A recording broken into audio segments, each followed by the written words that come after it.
It's always like the worst part of your fan base is always the loudest. That's how it always is. So that's why people will say like, "Oh, this fan base sucks." Like, sometimes that loudness is also very abundant, but usually not. Usually they just are really good at being really loud. So, I don't know. Look how out of place Amy looks. I know, right? Let's play a game of spot the protagonist. It's like watching an anime. It's like watching a card game anime. Ooh, look at all these other people. Then the guy with like weird ass hair. So I have no idea. His hair has like 8 colors. I have no idea if I'm pronouncing her last name wrong, but big shout out to Lacey Chabert for playing as Elise. Good job. I cannot allow harm to come to my people. I don't really hear the performance that much, so I don't know. No, that's her. That's her. Okay, I don't know how well it sounds. Oh, do you need me to turn the volume up? No, I could probably just find like a clip of it. Yeah, like. So if you ever hear Elise talking and you just don't want to hear it, all you need to say is "Shut up, Meg." Wait, what? Yeah, that's her. Yeah, I think she's season 1. I don't know if she was in any other seasons, but she was definitely season 1 Meg. Meg has always had the same voice. I could have sworn there was somewhere it says that Lacey was only Meg for a few seasons, if one. I don't remember.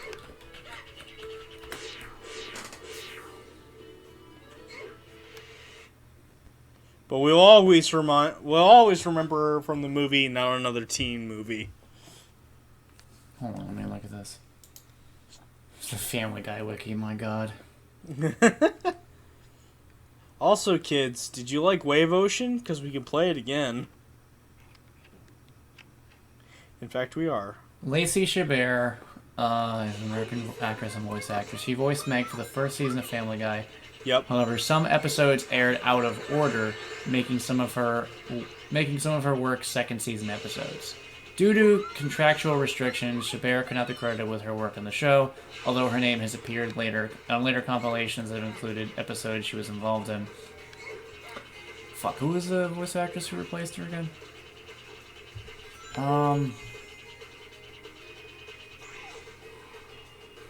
I know her. Okay, I didn't actually know that. Okay, that's interesting. Oh, Mila Kunis, that's right. She was in that 70s show. Also, I think she was the Wild Thornberry. Yes. She was. I saw that up there. I didn't exactly look into it, but... Alright, what else has she done? Let me look. I just did a 6 save and the camera made me puke and I fell in the water.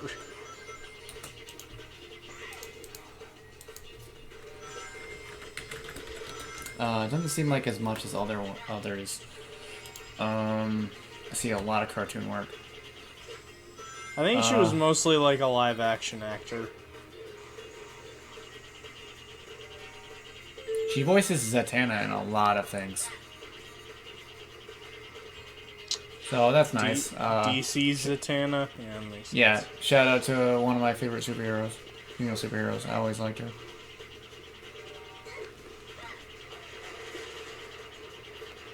Oh my god. Wait, are you fucking kidding me? What? Oh my god. So she voices Elijah Thornberry. Yeah. Both regularly. And she reprised the role for, get this, Robot Chicken. Yeah. Usually when they make fun of a character, when a skit show makes fun of a character that someone else plays, usually they don't get that voice actor or actress because they're like, hey, this is my character, you shouldn't be making fun of them. I think that's funny. Yeah. And she voices Carly Shay. I'll pretend I know who that is. iCarly. What? Hold on. And what? Hold on a minute. Wait, what? Is that... Voiced her in what? Because it shouldn't be anyone else besides Miranda Cosgrove. Carly Shay is the main character of iCarly. Yeah. And Lacey Chabert voiced her in Robot Chicken. Oh, Robot Chicken. Okay, gotcha. Because I'm like... Yeah, wait because like there's two credited stuff for Robot Chicken. I'm pretty sure Miranda Cosgrove was playing as Miranda. There's yeah, I know. I should, there's two credited things for Robot Chicken, which was Eliza Thornberry and Carly Shay. So interesting. Her earliest performance seems to have been in the mid '90s. No. It seems like she got her start as Eliza Thornberry though. Which makes sense. Smashing. Wow, she voices a lot of stuff in Wild Thornberries. She voices a random sand grouse, ground finches, marmosets, panther cubs, Kid Walla. What the fuck?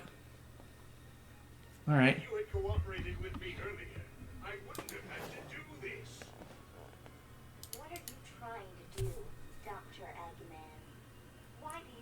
You know, it's hard to take her seriously too because she has the face of a porcelain doll. And I know we're not paying attention to the story, but this is the second time Dr. Eggman is explaining his plan to the same person.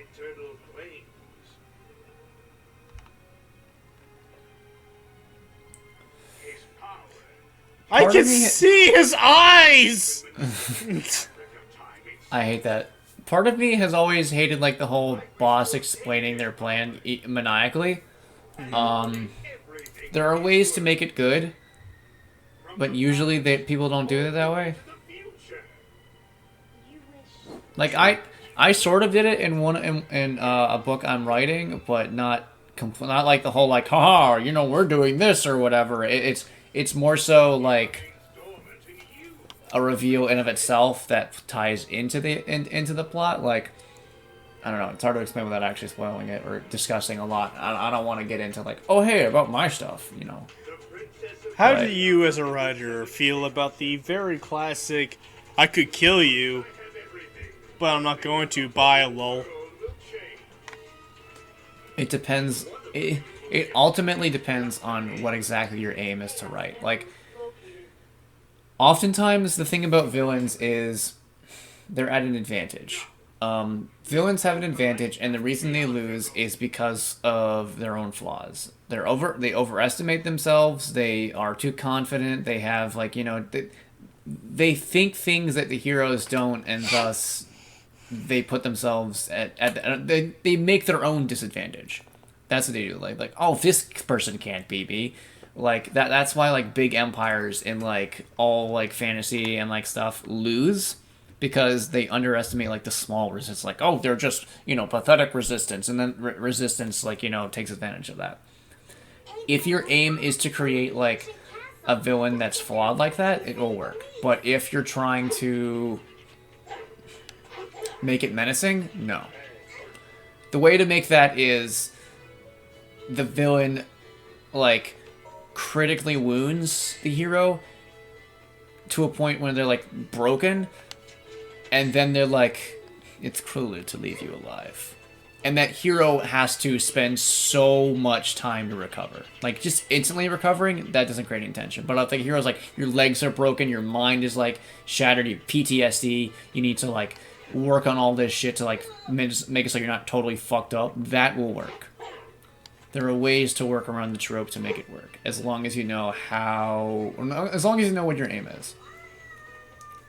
I know it sounds weird that you need to know what you're writing because you're the one writing it, but you need to know what you're writing. Okay. Yeah, I know. I go into long-winded speeches about this kind of shit. I don't care.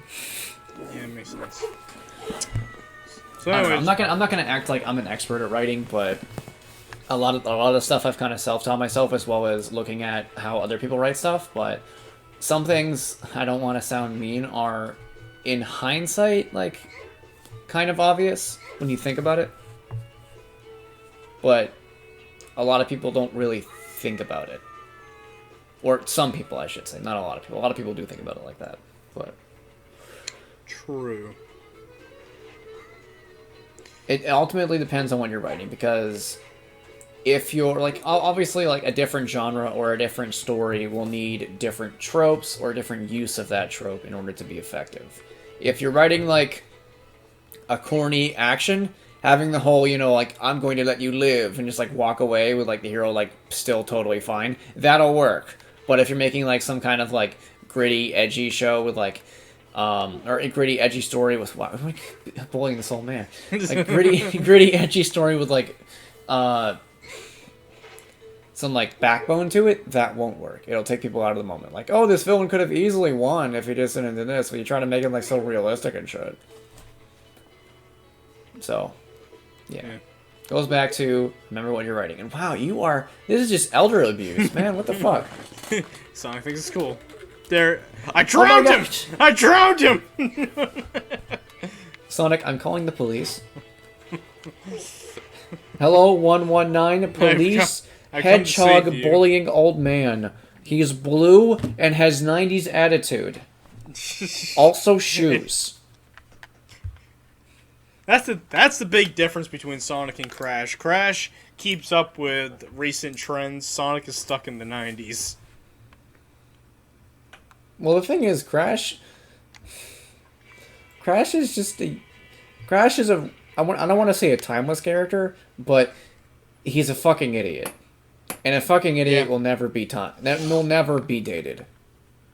Like, an idiot cartoon character, like, he's basically a Warner Brothers character.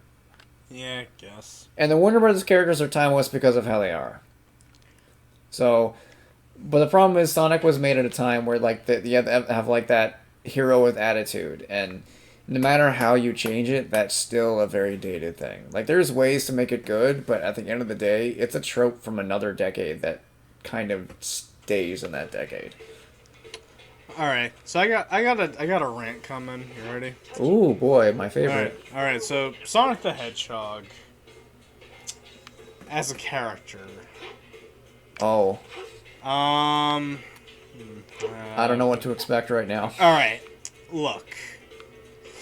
I am currently retreading my steps each game, so I make sure I'm saying this correctly. Sonic the Hedgehog, until Sonic Colors, he was never an idiot. No. But, like, here's the thing about Sonic Colors. And this is not the voice acting's fault, but it feels like it, because it feels like, I'm just saying, like, Sonic Unleashed and Black Knight Sonic is a very different character than Sonic Colors and Onward Sonic. Because absolutely. Okay, so it was kind of like an artistic thing, if I were to put it in any way. Like, Jason Griffith was the voice for Sonic since Sonic X to Black Knight. And you can hear, like, he doesn't know what to... Or he wasn't directed to be good yet. He didn't start getting good until arguably Secret Rings. But when he got to, like, Black Knight and Sonic Unleashed, that's when, like, he was the best Sonic. And that version of Sonic was, like... First of all, he was not fucking 16. Like, no 16-year-old would think the way he does in those games. Like, he was specifically directed to be a little bit older and more confident. Like, Sonic was never the sharpest tool in the shed because that's Tails' thing. But he was never, ever a flat-out idiot. He was more of like a forward-thinking guy. At worst, he was a teenager. Like, a teenager that goes on ahead and doesn't think about the consequences. That's not... That could be a trace of idiocy, but it's not... He wasn't It's not really flat-out idiocy. It's more of, like, either an overconfidence of your own skills or a mentality that you'll grow out of. Yeah. And the problem with Sonic Colors, for me, is that it's almost all of that. But they add him being really, really fucking dumb. And jokes. Oh, Sonic Lots of was jokes. Sonic. Sonic may look like a cartoon character, but his stories were not cartoon characters. Oh my god. No, I get what you're saying. Oh my god. Nothing will stop me. Who you calling nothing? Wait, what? I don't get the joke. So the Dr. Eggman said nothing would stop him, and that's because Sonic thought he was calling him nothing because nothing stops him. Get it? It's a funny joke. You know. I hate Sonic Colors. That's probably the most unpopular opinion since Adventure 1 and Adventure 2. Oh my god, I hate Sonic Colors so much. Well, that's the thing about writing. Like, even in games people don't think that writing is important. Writing is incredibly important. Even the smallest bits, it can create how you feel about a game. Okay. Why can't Sonic just be like Ratchet and Clank and Sly Cooper? You know, games that might have funny jokes in them, but overall they have like a theme going on. You know? Why can't we have Sonic just be like a confident... Get Jason Griffin back as Sonic. I'm sick of Roger Craig Smith. And Sonic Boom made me absolutely hate him. Sonic Boom made people hate a lot of things. Yeah. Well, people like the cartoon. I think they're fucking idiots. Because They're a funny... Well, the thing is, the cartoon has a lot of funny moments. yeah, moments don't... It's kind of like how I feel about Vicarious Visions in a Crash Bandicoot game. They can make good moments, good levels, but I don't think they can make a good game or a good show in this case. Well, one of my favorite points of the Sonic Boom cartoon is like that Knuckles feminist point. That was funny that, though, yeah. That was like genuinely pretty good writing and like funny. Like that's how you build up a punchline and make a genuine point. Like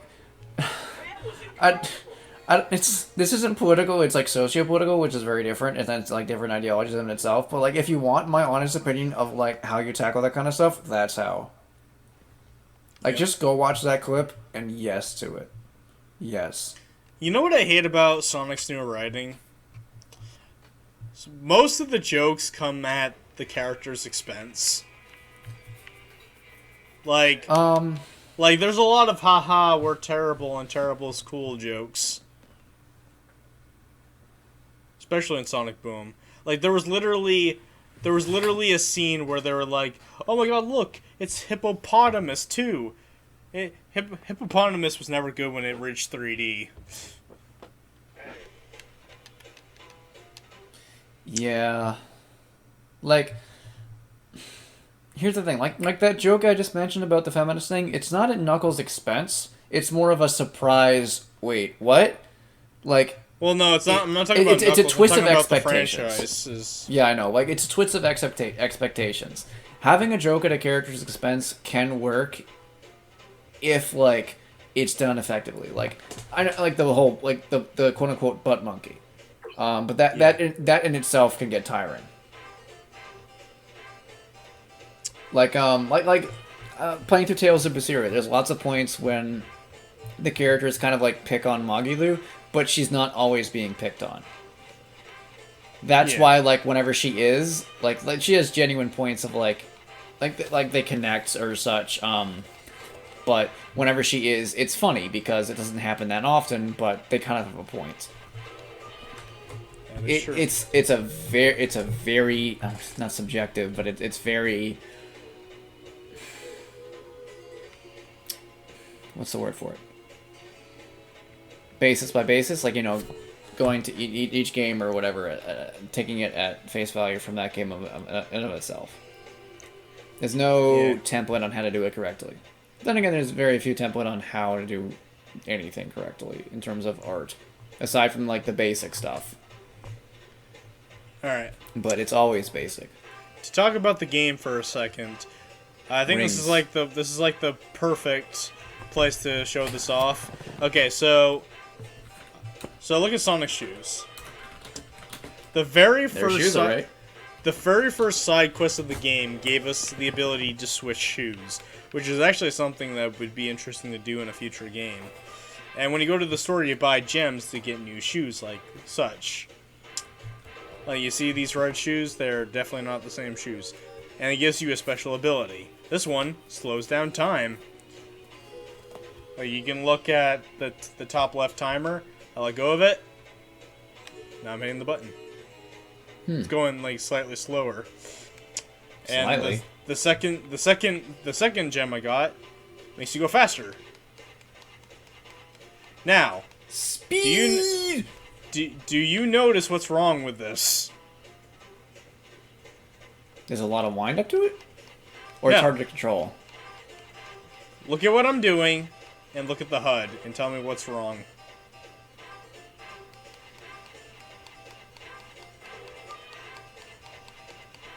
Don't know what it is?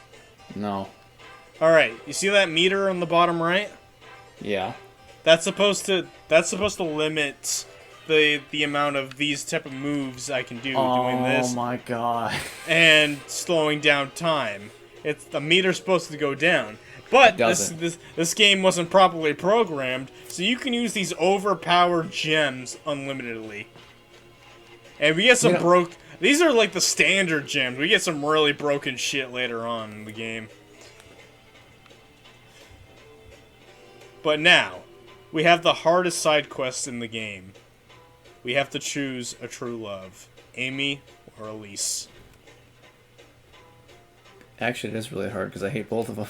Yep, I choose death. Sonic chooses to run away. Actually, you know, I want to genuinely think about this. Alright. You see, I always pick Amy because, you know, they're the same species, you know. That's why I always pick Amy, but it doesn't do... Amy's so irritating. The problem is, Amy's incredibly irritating, but she does get better. Elise is just boring. And... That's actually really difficult the more I think about it. Because I'm thinking like, oh, I go this character, I'm like, wait, but no. Oh, obviously, you know, same species, it's important. Like, don't interspecies, that's just weird. But, like, taking out, like, the whole, like, you know, hedgehog thing. Ready? Go! I'm just thinking of Super Mario Brothers Z. Yeah. Fuck, that makes me nostalgic now. Oh god, it is the Amy. same sound effects, I just realized that. Amy. Yeah. The worst part is... The big deciding factor for me is design. Yeah. I don't really like Amy's personality, but she has a good design. At least looks like a fucking porcelain doll. Yep. And she's creepy. And boring. I don't know why. So, no. No to that. Also, I literally just fucked around in the level. And I still got an I know, I was about to say, you were there for 4 minutes. How the fuck did you get an S? Shut up, fucking know. Because here's the thing, like, there are some runs where I'll just fucking go as fast as I can and pick the character and I'll get an A rank. I don't know what the fuck. I don't know if using the gems gives you more points. Or whatever. No. Hello, Yes. Igor. So we're gonna do one more level and then we're gonna call it a session. Sonic, use your other hand. This is dangerous. Taking Yes. 90's Edge out of the fucking equation for like 5 seconds. Hey everyone, thank you guys for watching. While you're here, please go ahead and hit that subscribe button and make sure to ring that bell. Also check out our other content, both on this channel and our individual ones. And as always, I'm Sean the MK Ninja, And I'm Noah the NNBandicoot. and we're the Super Tryhard Bros, and thank you so much for watching. Peace. Bye.